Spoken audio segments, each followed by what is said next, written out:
Okay, I'm sorry about the delay. Apologize about the delay. Okay, so the learning we do tonight should be a schus for Shalema for again Shmuel ben Devara. And the rules are again just post whatever it is that you wanna discuss or questions, and hopefully I'll be able to see them. Let's try and the questions should try and at least stick to the subject matter of tonight, which we'll first discuss kashering and how to do b'dikas chametz, and then the whole medications, toiletries issue. Okay. Okay, so then there's just, I think what we left off last week was kashering rings. So we had said that everybody's so busy looking for chametz everywhere else, but not on rings and cell phones and those type of things. So one should try and be careful to at least try and clean the rings. Some say you have to kasher the rings. I don't know if you have to go that far, but put it into some sort of cleaner. And if you see that there's dirt there, then I would say that you should really try and clean it well, or take off the rings when you're cooking and baking. And that would be, you don't have to take them off before Pesach, but on Pesach when you're cooking or baking, then you should take them off if you're not sure about it. But it shouldn't be that tough. Now with the kitchen. So let's go from the easiest to the hard. So many people have the minhag to line the refrigerators and cabinets with paper liners or plastic or that type of thing. That's not required al pidin. There's no opinion in the world that will say that you're required to do that. The reason why people do it is because it's just in case there's little crumbs that you don't want them to get into the food. So if that's causing a stress, then don't do it. But as assuming you're wiping it down, at the minimum you have to clean the refrigerator, and there are crumbs that sometimes are in the refrigerator. But even if there are, what's the chances of it getting into food? Most people keep food in the refrigerator closed, so it's really a big chashash rachuk. But if you have that minhag, then do it. Don't not do that minhag. But if it causes a stress, then don't do it. What you have to be careful with in the refrigerator is the air needs to circulate in a refrigerator. My limited understanding of how refrigeration works, but you need to have circulating air in the refrigerator. So if you close up the shelves and there's no room for the air to circulate, it's not going to refrigerate as well. So just be careful when you do that. Lining shelves, again, it's a chumrah, the same thing. You don't have to line them. But if you have that particular minhag to line them, then do it. If not, then you don't have to. Thank you. If not, then you don't have to line it. Okay, so that's that. Now the ovens and the stovetops. I think many people have kasher already, or even if they haven't, they pretty much know how to do it. So I'm going to do it relatively fast. If you have a particular questions, then please post it, and we'll discuss it. Okay, so the stovetops, there is a halacha. I think it's worthwhile to spend a few minutes on this halacha just because it's very important to know for all year round, because people needlessly make themselves crazy with kashrus all year round, especially when you only have one oven. Especially many people this year are going away to Orlando. It seems like Orlando is going to stretch by the amount of Yidden that are going to Orlando. I don't know how they're all going to fit there, but there were nisim by the Beis HaMikdash to allow people in. So many people into Beis HaMikdash, so there must be going to be nisim to allow people into Orlando too. But you can only have one oven. So how to work with one oven ties into how you have to kasher for Pesach too. And the basic rule is, I'll say it in Lashon Kodesh first, and then we'll explain it. But the wording is Ein B'liya Yotzim Mikli L'Kli B'Larayta. Probably the most important rule in kashrus that people don't understand. Again, Ein B'liya, which is translated as the absorption, does not go from one utensil to another utensil unless there's liquid in between. So essentially what that means is if I have here a pot of boiling hot. Let's keep the kashas for all year round, or even even for Pesach. Let's say I have a pot of boiling hot meat in this pot, and then I take another pot of boiling hot milk, and I put them together into the oven. Let's say they're both closed for the time being, right up against each other. So now I got, again, hot meat in here, hot dairy in here, touching each other. What is the din? The din is they're perfect. Both foods are perfectly fine, and go right ahead and eat them. If you throw them out, you are definitely over on the Isser of Baltashlis. And the reason that is because the Chachams in their wisdom said that anything that's absorbed from here and something that's absorbed in here cannot penetrate each other unless there's liquid in between. There would have to be liquid right here and liquid right here, which there almost never is. And therefore, if there's no liquid, you are going to be perfectly fine, and it's going to be kosher.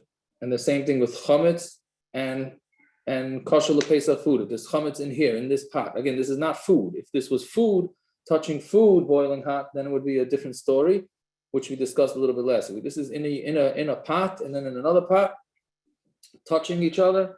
If there's no water or any liquids in between the two, then they are going to be perfectly kosher, and even on Pesach. Okay, so now what does this have to do with koshering? So when you use a stovetop, most of the time, and almost all the time, there is no liquid on the grates, right? So therefore, you can take a trefa pot and put it down on top of a stovetop. You can put a milchik pot on top of a stovetop, a fleshik pot, as long as that stovetop is clean, right? And you don't see any actual meat or dairy, then you can put a meat pot or a dairy pot. That's why we don't make people get separate stovetops.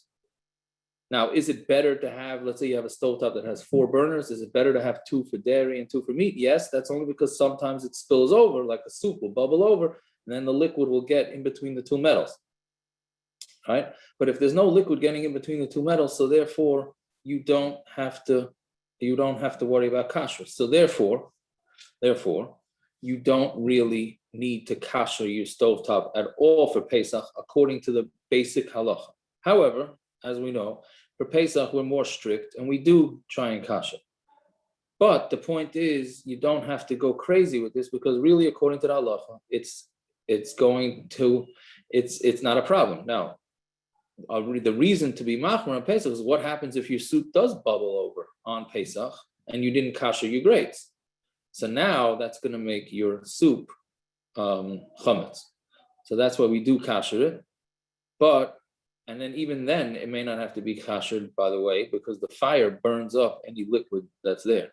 So therefore, really, those grates are okay. So when you're kashering grates, you don't have to go crazy, right? Just listen to what the books or the pamphlets and what everybody, Star K, whatever, all the guides, the OU, what they're saying, you don't have to go further than that. Even kashering the stovetops is in itself a chumrah for Pesach. I hope I'm being clear with that. And that goes with the same thing when you're in a Airbnb and when you're away in a hotel and you want to cook on top of a stovetop. It's a tray for stovetop, it's fine. So what we do is we say that you should put on the fire first, just to try and burn it out a little bit. And then you move on from there. So therefore, the way we say to kasher a stovetop is just to turn on the flames. Really, you can just turn on the flames for 10 to 15 minutes each, and that will kasher it. But the problem is that you usually have a large, you have the grate that gets the fire hits it, and then there's a bigger grate where the fire doesn't necessarily hit, right? So therefore, you have to try and spread the fire. So what we do is you take foil, thick foil, and then if you put that on top of the fire, then that spreads out the fire a little more, and then that kashers it better. If you could do that, good. If you can't do that, no. So what happens is people put foil and the foil starts burning, and people, instead of keeping it there for 15 minutes, keep it there for 25 minutes because they get nervous. You don't. 10 minutes is really enough. 15 minutes is really enough, nothing more than that. And you don't have to sit there with a stopwatch.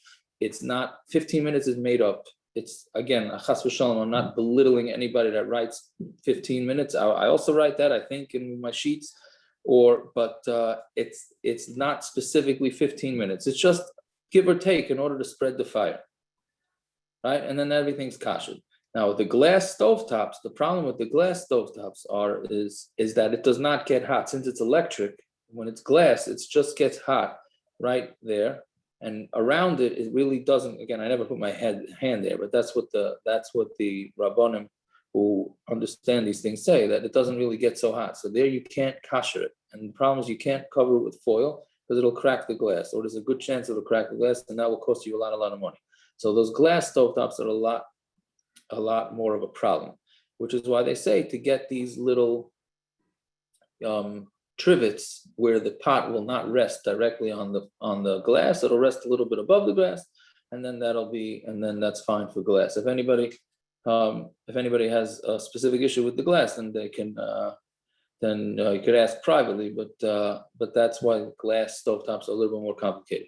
Now let's apply this to the stove during all year use. Okay, so basically everybody knows, or it's what people are used to saying is that when you want to put something meat in a dairy oven, something dairy in a meat oven, you have to double wrap it. There is no reason, according to halacha, to double wrap it. A single wrapping is enough, because, like we said, if you're putting the milchiks, the dairy, on top of the meat grate, as long as there's no water let's say this was the grate and this is your pot. As long as there's no water in between your pot and the grate, no taste is going through, right? So the only reason why you're covering it is so that the steam doesn't go up into the top of the oven.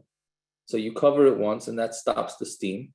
And then on the bottom, there's already nothing going in between. So what do you need a double cover, right? So you don't. The answer is, according to halacha, you don't. The only reason why some people say to double cover, and really what they mean is to put a layer of foil on the grate, is because let's say your food does bubble over. So then the liquid may come under your pot. I hope I'm being clear with my hands here. This is your pot, this is your grate. The pot bubbles over, the water goes over the side, and then it goes in between the pot and the grate. Now you're going to have a problem with the kashrus, right? So that's why some people say to put down a layer of foil, then it won't be a problem, because even if the water goes onto the foil, but it's not the foil, between the foil and the grate, there's no liquid. So the taste will not penetrate. When you need a double cover is when you're cooking open dairy in the oven at the same time as closed meat. I know you're probably hearing me say this and say, like, whoever does that? Well, the halacha is fairly straightforward that you can do that. But there you would need double cover. But that's really beyond what we're discussing now. There you would need to be double covered. The main point is that according to halacha, no taste goes from metal to metal without a liquid in between. Okay, so that's basically the stovetop. The inside the oven, if you have self-clean, then you really don't even have to clean the oven before you self-clean. Self-clean gets up to around 800-900 degrees. You just self-clean it and then just wipe it down, because there's usually ash in there, etc. And that's it. That would be enough. You don't have to let it even sit for 24 hours, which we'll get to in a minute, how that works. But that's with a self-clean. The door is an issue, because some claim that the door of the oven does not get as hot as the rest of the oven, and it's also glass. So we Ashkenazim hold, Sephardim hold you could kosher glass, Ashkenazim hold you cannot kosher glass. So some say that the glass is an issue. Right, so yeah, we'll discuss the exhaust vents soon. That's a very actually important chumrah that I think that's very overrated. Okay, in a minute. So that's the thing with the doors, and also, right, there's one thing, it doesn't get hot, and the glass and the gaskets, right? So the gasket is the seal that goes around the door, which the heat may not necessarily get to the gasket, which some poskim claim, well, that's fine, but the taste of the food is not getting there either. So since the taste of the food is not really getting there, so then we don't have to kosher it. Others say, no, it's a problem. So I don't remember which kashrus agency says what. I personally cover the door with foil, But if you don't, that's perfectly fine, but you got to make sure it's clean. That's one thing you have to do, is you have to make sure it's very clean. How do you tape foil inside a door without the tape melting? So it looks a little bit ugly, but this is the way it goes. What you do is you wrap the foil around the front of the oven and tape it to the outside of the oven door, and that's the easiest way to do it. If you really are perfect with it, you can tape it to the side, and then it won't look so bad. But okay, so that's with the door. Now, what about kashering a non-self-clean oven? This is kashering a non-self-clean oven is a major issue. According to Rabbi Feinstein, you're not allowed to kasher. A non-self-clean oven cannot be kasher. And you'd have to get an insert, which I think is almost unheard of nowadays, but that's the way they baked 20, 30 years ago. It was a metal insert you put into the oven, and suppose it was a disaster to try and cook with that, because it messed up the temperatures of the oven. So, but that's what Rabbi Feinstein held. They say, b'shem Rev Aaron Cutler, that he said that you don't have to worry about that, and you can kasher it by just taking it and putting it onto the hottest. You put it onto the hottest temperature, and that would be enough. Now, for how long do you put the hottest temperature? Really, all it has to do is hit the hottest that it'll get, and that would kasher it. But some say to put it on for an hour, some say to put it on for 45 minutes, hour and a half, 2 hours. Okay, the longer better. Just the only reason to keep it on longer is just the temperature. The temperature gets higher. Once it hits that temperature, then that's enough. Now, another reason why it helps, it works nowadays to do a oven that's not self-clean. What makes it better is that there's no food directly cooked on the walls of the oven, right? It's not like bread. The way they bake bread is the old days or even now in the pitas, right? They put them on the walls of the oven, the actual walls of the oven. That's not happening nowadays. Everybody's cooking in foils and pots with covers, et cetera, et cetera. So therefore there's no actual food touching the walls. So therefore we can be a little bit more lenient. So if you have a non self-clean oven, you have to clean it well, though. That you have to do. You can't get away with the not cleaning like by the self-clean, and you should wait 24 hours before kashering it, and you want to clean it very well with a caustic cleaner that would ruin whatever food would potentially be there. It would ruin the taste, and then you'd be okay. And that would be that. Now, the grates of the oven. So the grates, if it's a self-clean, you just leave the grates in there. If it's not a self-clean, then if you bake food straight on those grates, which I think most don't, but sometimes people do put challah. If you bake challah, or they just warm up the challah, if you warm up challah in the oven on the grates without a pan or without foil, then the self-clean the self-clean will kasher it, the non-self-clean will not kasher it. So then you'd either have to take a blowtorch to those grates, or put it into somebody else's self-clean oven, or put coals around it. I don't know exactly how you do it, or cover it with foil. That would be the way to do the ovens. If you are covering the oven door and the gasket, then you don't have to clean it. Like we said, the taste will not go out you're covering any chametz taste with the foil, and that you don't have to clean it. If you cover it, you don't have to. Now, if you see large chunks of what looks like chametz or food, then it would be advisable to at least get rid of that, just not to take a risk. But if you're covering, you don't have to do anything.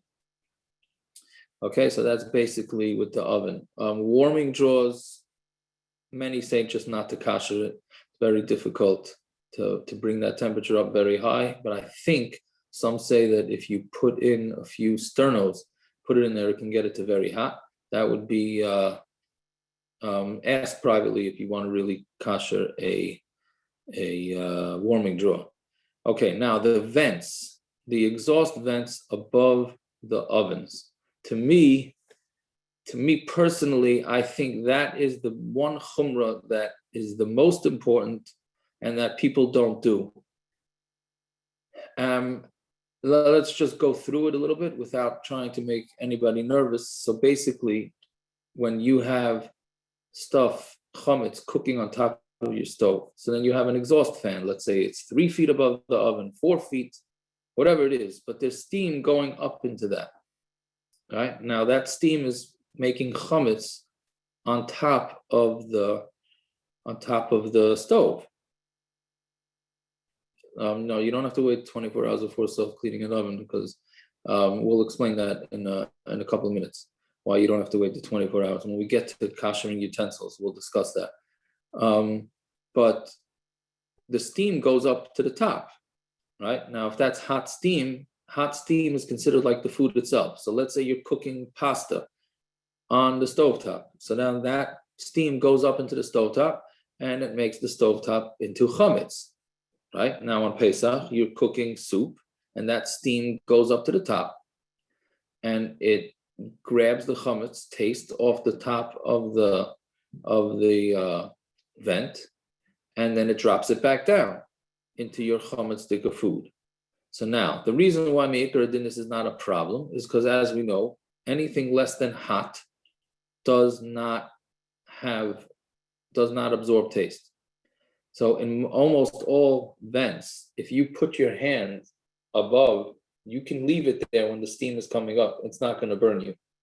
So therefore, it's not going to me'ikar adin. It's not going to make it into chametz, because the only way to make it chametz is to get it to be hot, and it's not hot enough. If you can leave your hand there, it is not hot enough. So that's why me'ikar adin is not a problem. However,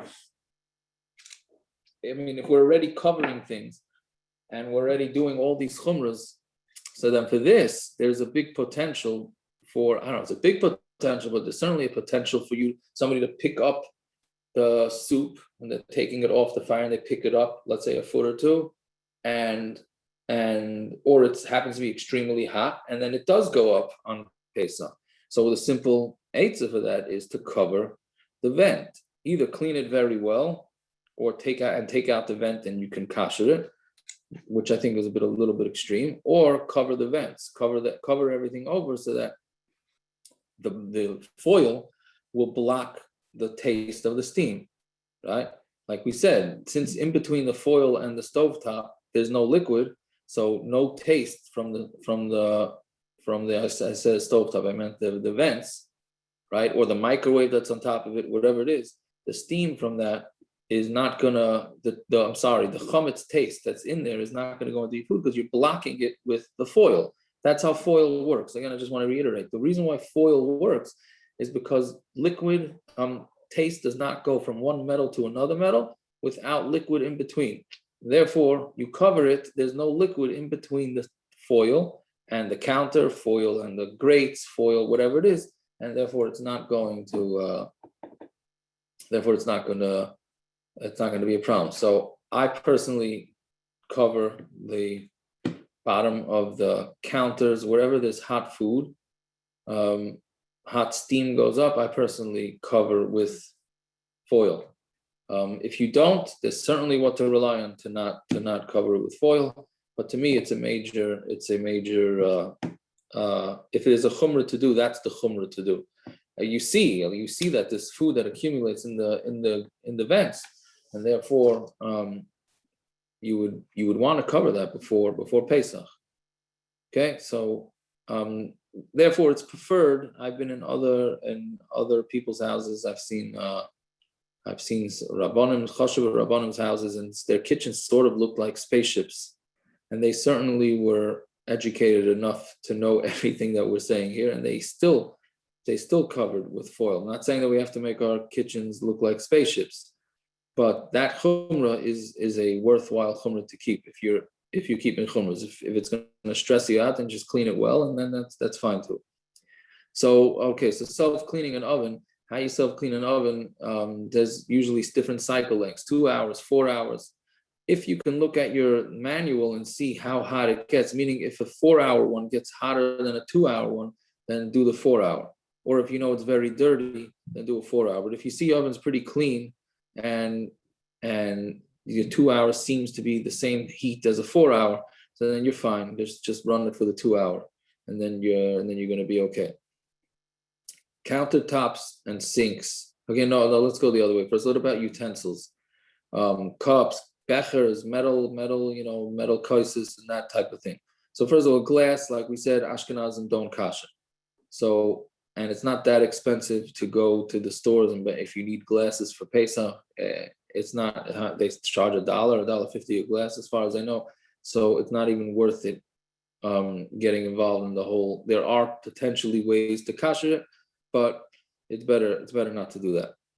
If you want to kasher forks and knives, if they have little cracks and crevices in it, which many forks do, many knives do, like if you have a handle, a plastic handle, and then you have a metal, blade, then that can't be kashered. Anything that has little cracks and crevices can't be kashered, not because you can't kasher it, but because we're afraid of little accumulations of food, which will then not allow the hot water to penetrate. Right? If anything's blocking, if you have rust and that type of if you have that type of anything blocking, like if you had tape on something, then it would not be able to kasher. So the same thing with food, etc., etc. That's why we don't kasher mixers and KitchenAids and those type of things, because it's first of all, it's too difficult to clean. And even if you could get it clean, we're concerned that there might be little crumbs and the water's it's gonna block the water from actually kashering the mixers. So that's why we don't, any of these little mixers, we don't kasher. Right? Now, there's two different types of kashering. There's water and fire. Okay, this is very, very negaya to people that are going to Orlando, or people that are taking Airbnbs on Chalamoyim and they want to kasher.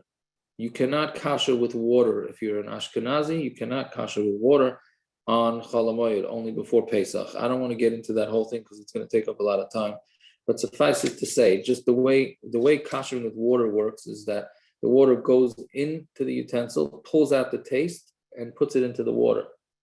Right? That's why you have to wait 24 hours before kashering it, because the taste, if you wait less than 24 hours, then the taste that you're kashering goes out from the utensil into the water and then back into the utensil. So what do you accomplish? But if you wait 24 hours, then the taste that you're getting out of the utensil is a negative taste. It's a bad taste, and therefore it's okay. Right? So that's why you have to wait 24 hours. But on Pesach, bad taste after 24 hours, as we discussed, is still, we're still machmer with. So therefore, you cannot kasher with water. Fire doesn't work like that. Fire doesn't pull out the taste. Fire goes into the utensil and burns it out. That's why you don't have to wait 24 hours before doing a self-clean, because you only have to wait 24 hours because the taste is coming out. We need it to be a bad taste. But fire that goes in and actually burns things out, there's no reason to wait 24 hours. And you could also kasher on Pesach. So that's why those that are going away cannot kasher the sinks and can't kasher the countertops. You can kasher the stove, and you can yes, kasher the ovens, because that's kashering with fire. Okay? So now if you're kashering utensils, so then basically you wait 24 hours, you boil up a pot of water. The minig is to you can either take a kosher Pesach pot. If you do that, then just kasher it again afterwards, which in the way you kasher a pot is just for that purpose, you just fill it up with water and let it boil, and then spill it out, and then it's kashered. Or you take a chametz pot and kasher it first, which again, just fill up the pot with water to the top, let it bubble, spill it out, take new water, and then you're fine to kasher in that pot. And then you just put it away. And the minig is to wash it. Once you pull the things out, then you wash it. So many ask a question. Yes, if you go to an Airbnb before Pesach, you can kasher the thing. As long as it's before Pesach, then you can kasher with water. Only on Pesach you can't kasher with water unless you Sephardi. Sephardim can kasher with water on Pesach.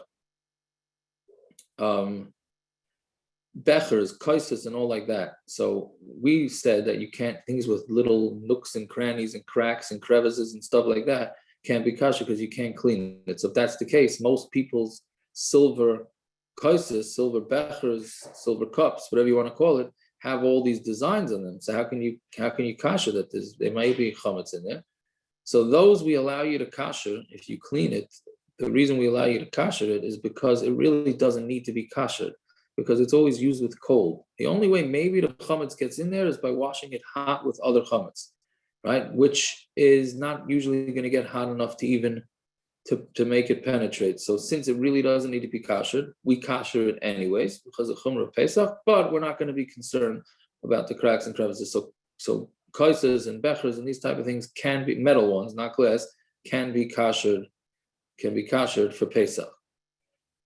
Okay, so now the proper way to do a sink and a countertop is basically you boil up the hot water, you pour it all over the sink, and some say you start from the top of the sink and then go to the bottom. You start from the bottom, go to the top. Either one is fine.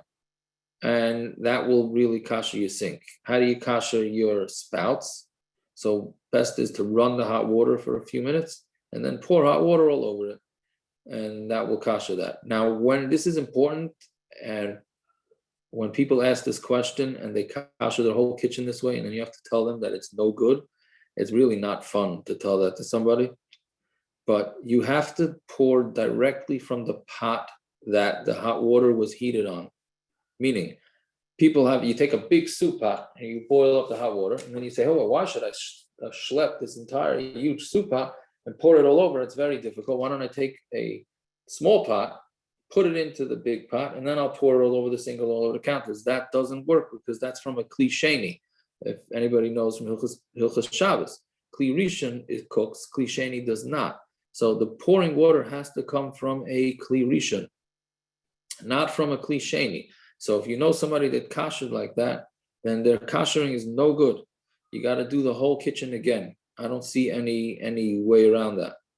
What you can do is put in the smaller pot into the big pot and wait for the water to boil. Then that's okay, but that's not very practical. Because how are you going to take out the pot? I mean, you could hold it there, but your hands might get pretty hot if you do that. So again, just be clear. You have to pour straight from the pot that the water was heated up in, not from any other pot. Okay, so then you pour it all over the sink and then you're okay. Now, many have the chumrah to iron, to take a even melubin, it's called, a hot stone, and you pour the water and then you quickly put the hot stone all over the water that's already there. And that's because they're afraid that the water got cooled down right when it hit the sink. So you reheat it. Using a stone, it's very complicated and very difficult. So the easiest way to do it, and it's not dangerous, you take a iron and you keep it plugged in on hot. And then right after you pour it, you just iron the bottom of the sink. You don't have to iron the walls of the sink if you choose to do this, just the bottom of the sink. And the bonus with this is that then you don't have to worry about getting the initial pouring, because you can't, when you're kashering counters, kashering sinks, you can't pour the water on one end and then let it roll to the other end, because that's also kli sheni. Because once it hits the floor, then it just moves. That's the initial spot, is the pouring from a kli rishon, from the first utensil. And then once it rolls, it's a kli sheni. So you have to make sure every spot on the counter and on the sink gets the initial pouring. So that's it can cause a lot of anxiety. So the best thing to do is just have this iron plugged in on hot, obviously, and then pour the water all over, then quickly iron it, that reheats it, and then you don't have to worry about initial pouring, not initial pouring, and then you're fine. And the same thing would be with a countertop. Granite countertops, you can kasher. The only ones you can't kasher are formica. The quartz countertops, and there are some kasher agencies that can't do it. Most say you are allowed to. Quartz and all these type of things, it's mostly stone, and you could kasher it. The easiest way to kasher it is to just throw the hot water on top of it and then iron it. Quickly iron it, do it piece by piece. It may be wise to put down some towels over the counters because the water is going to spill over. But that's a practical thing. And you just pour the hot water, iron it, and then move on. And really, it doesn't have to be that nerve-wracking or complicated. I mean, it's nerve-wracking, but it's not so difficult to do. Again, you just boil up hot water. Let's say you pour it on one edge of the counter. Let's say using my phone as a countertop, right? So then you would pour it right here, take the iron it, then pour it. It helps to do this with two people. Then you move over, you pour it, iron it, pour it, iron it, pour it, iron it. Just do that along the whole counter, and then you count. You don't have to cover your counters, and then that's it. There are some person that say you should kasher the counter and cover the counter. I believe that chumrah should have been used, or couldn't. I don't know, should have, but was more necessary when they put food directly down on the counter. Nowadays, almost nobody ever puts boiling hot food on the counter. We usually putting it down onto, it's usually in pots or pans. So like we said, no taste goes through between pots unless there's water there. So therefore, that was a chumrah that you needed to keep in the old days when you put hot food down. Although some people do put hot challah straight down onto the counter. If you do that, then maybe you should kasher it and cover it, but you could ask a private child with that. So you only iron the bottom of the sink. You don't have to iron the sides of the sink. Should you double cover for counters? If you're going to put food directly on the counters without a plate, then you should double cover. If you're not putting food, then you don't. One cover is enough, but it should have some thickness to it. Also, you want to make sure that the foil doesn't tear on you. So it should be something a little thicker that's not going to tear on Pesach. The sprays and the nozzles that are in the sink, you should get. It's better to get a new spray nozzle for Pesach or cover it and not use it.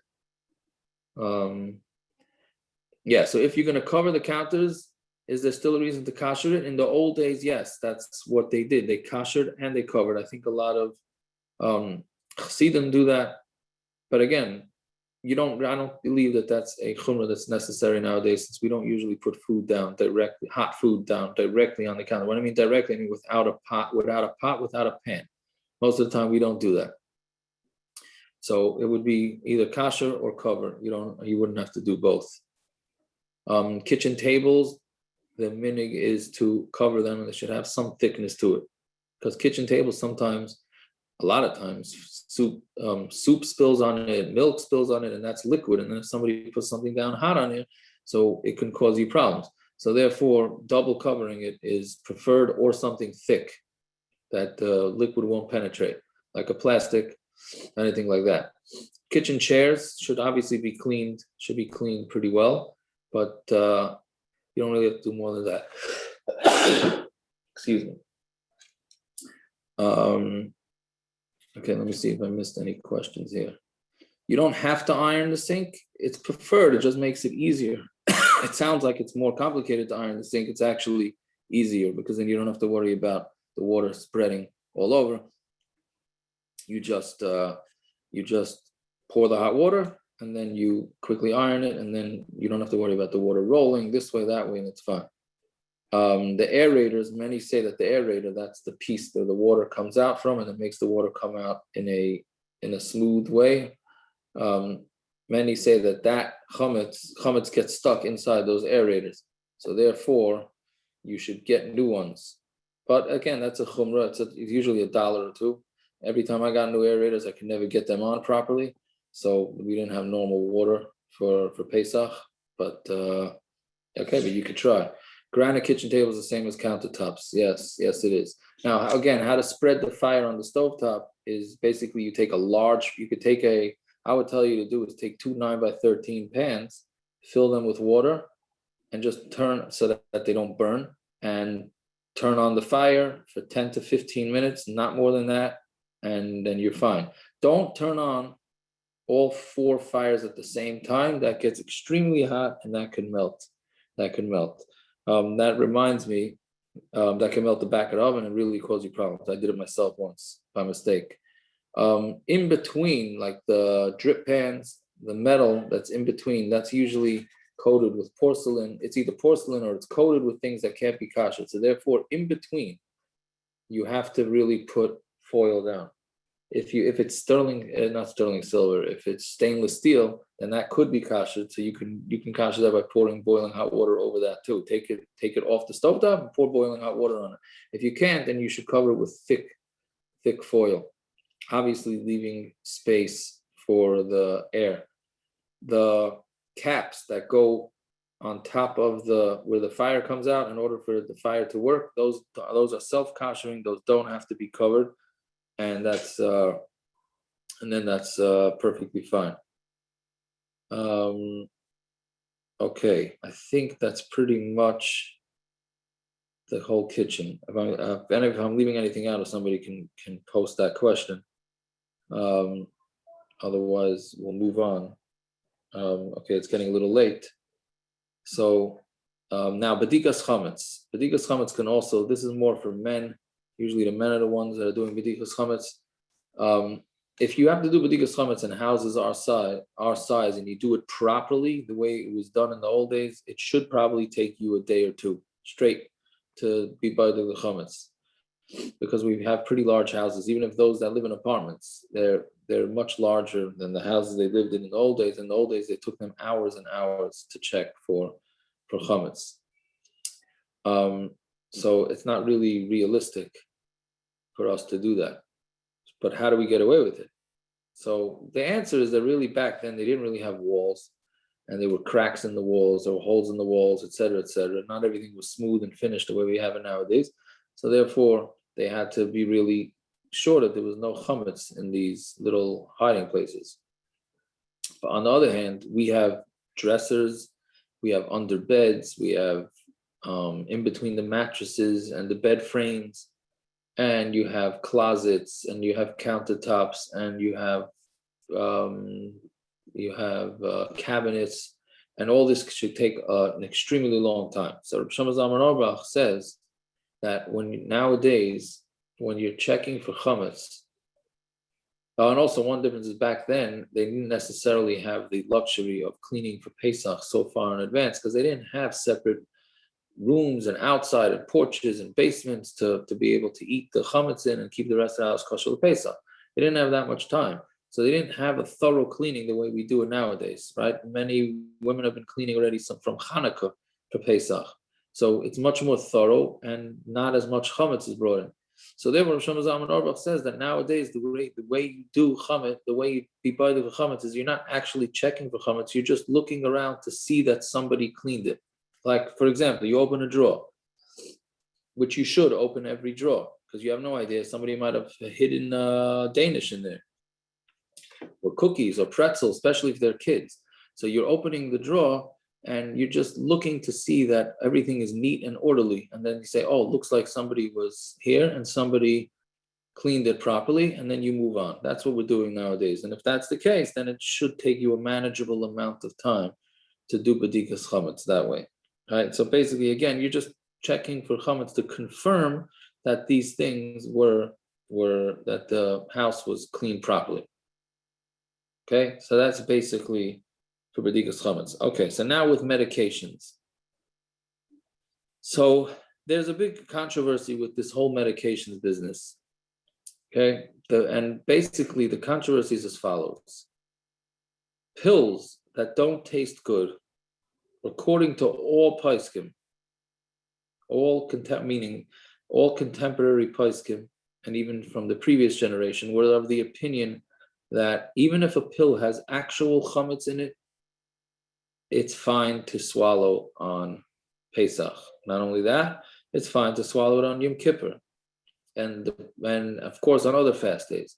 And the reason for this is because that's not considered eating. I mean, there's a lot of reasons for it, but it's not considered eating. When you swallow something whole, that's not the way things are meant to be eaten. Things are meant to be chewed and not appreciated, but whatever. To chew, you want to chew it and you taste it and then you swallow it. Things that are swallowed is not even considered eating. And even if you would consider it eating, because there are opinions that consider it eating, that's only if there's real chametz in it. The chametz that they're putting into the pills, if there is, it's usually not the medicated part. It's there just to act as a binder to keep the medication connected. And a lot of times that chametz tastes terrible. And even if there is some chametz in there, it's usually bottle, because it's a 1%, 1% a change of chametz in there. The whole thing is not chametz, not usually, right? So that's assuming that there's even, for a fact there's chametz in the pills. We still paskin that you're allowed to take them. Whether you're sick, not sick, it doesn't make a difference. Right? That's the way we paskin. However, there, of course, as we know, there are opinions that say that no, even the chametz in there could be an issue. And there are opinions that say if you swallow it, we don't, again, I want to be clear, we don't paskin like those opinions, but they are opinions. And we know that for Hilchos Pesach, we're busy cleaning the dirt from our floors.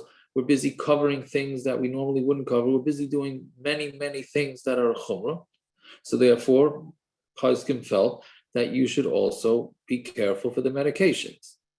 The problem is that when they started coming out with this chumrah, they told people, hey, and the truth is, you think about it, it makes sense, right? If you're busy worried about chametz in the corner of your floor in the basement with this and that, then why would you want to swallow chametz if there's an opinion that says that chametz is an issue, even though there are most opinions say it's not an issue, right? But why would you want to do that? So that's a valid point. However, what happens is that people that must take medication don't take their medication because they get nervous and they're not sure and they don't see it on the lists, etc., etc. It's very important to understand, and the Rabbanim try and make everybody understand this. Even all the books that have the wonderful lists that take, I don't even know how much time and research that they're doing on behalf of Klal Yisrael, they all warn you that if any medication is necessary, then there's nothing to talk about. Don't even use the book, right? So anybody that, and any sort of anything, right? For sure, heart medications and anything that's really necessary for the body, for the health, you should 100% take it. But the problem is that people don't really hear that and they get nervous. So then they started coming out with all these lists. So again, just reiterate, if you can 100% take pills that are chametz. It's no problem. So if you want to look on the list and see if they're there, great. So you look on the list. If you can't find it on the list and you have some sort of need to take the pills, then 100% take it. Vitamins is a little bit more strict because vitamins is not medicine, right? Vitamins, we look at vitamins as if it's food. So therefore, vitamins that have chametz, prenatal vitamins is a very common question. Can they take prenatal vitamins? Now, most of the prenatal vitamins have kitnius in it. So you think, okay, so most people can say that swallowing is not even an issue, and it's kitnius, which is just a minute, which is true. So that's what many people can say, that you can just take vitamins with kitnius, there's no problem. Vitamins with chametz, no, I don't think any Rav would say that you're allowed to take vitamins with chametz in them, in lieu of those opinions who are strict, and vitamins are not so important. However, if somebody's really not well and the vitamins is a major part of them being healthy, then you would take them too, and then you can ask a shayla. So again, just to make it clear, pills are me'ikar adin all fine. If you can find them in a book, great. If you don't find them in a book, it's fine. I have a lady who needs lots of medications. She has a lot of issues, unfortunately, but she insists on bringing these medications to me every Erev Pesach, and I go through all of them and I look, and it's sort of like playing a game because she wants me to take it serious, but really, me'ikar adin, it's not an issue. She most certainly has to take them. So I look through, and if I see chametz there, I'm not even sure I would tell her. Almost never do pills anyways have chametz, but I'm not sure I would tell her. But okay, this is Klal Yisrael Baruch Hashem, Nashim Tzidkanius, and they want to make sure they're doing the proper thing. But it does get people overall. It gets them nervous overall, and that's not really what it was meant to be. It's just a chumrah. So again, if you could find it on the list, fine. If you don't find the list, then go right ahead and take it. Toiletries and all those type of things, shampoos, creams. So again, me'ikar adin, almost all the paskin that even if there's real chametz in it, it's no dog would eat it. Since no dog will eat it, you can have it on Pesach, and you could even use it on your skin on Pesach, even if there's chametz in it, because no dog is going to eat it. That's the way we pass them. There are some opinions, and again, it's the same rule throughout all these things. For Pesach, we try and be strict because there's a chi of kares, and because we're not separated from the chametz all year round. So therefore, we want to try and keep all the opinions. So our opinions, let's say you have a perfume, or you have a deodorant, or you have a shampoo that has chametz in it. So since you can theoretically take it to a lab and separate it, and then you'll have the chametz separated, then it is edible, meaning the only reason why it's not edible is because it's mixed in with other products. If you'd separate it, then you'd be fine. So some place can say that since you could potentially separate it, then it's a problem on Pesach. We don't paskin like that. But what if you know that you have chametz inside your perfumes or your deodorants or your aftershaves or whatever it is, then why get involved in the machlokes? There's always other brands. There's other brands that you don't have to worry about. And the same thing with makeups.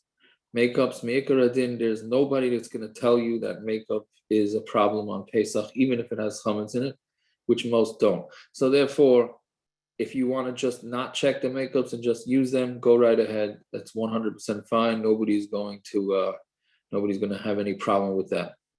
But there are opinions. So therefore, if you want to try and look through the list and see if there's chametz in it, then you don't want to use it. Okay. But it's a chumrah. Many are more machmer with lipstick than with other makeups. It's really, there's no difference between the lipsticks are also me'ikar adin, all fine. But because it goes on the lips, so some say maybe you should be a little bit more strict. Okay, if you want to, you want to. If you don't want to, you don't have to. They do say that if you're going to use the same lipstick, then just peel off a little bit of the top, because maybe there's some chametz that would be stuck there, which is the same reason why toothbrushes, you should get new toothbrushes, even though, again, it's a chumrah. But to get new toothbrushes, because by mistake, you have a little bit of chametz on a toothbrush, and you brush your teeth on Pesach, and it goes into your mouth. You swallow it, then that's not great.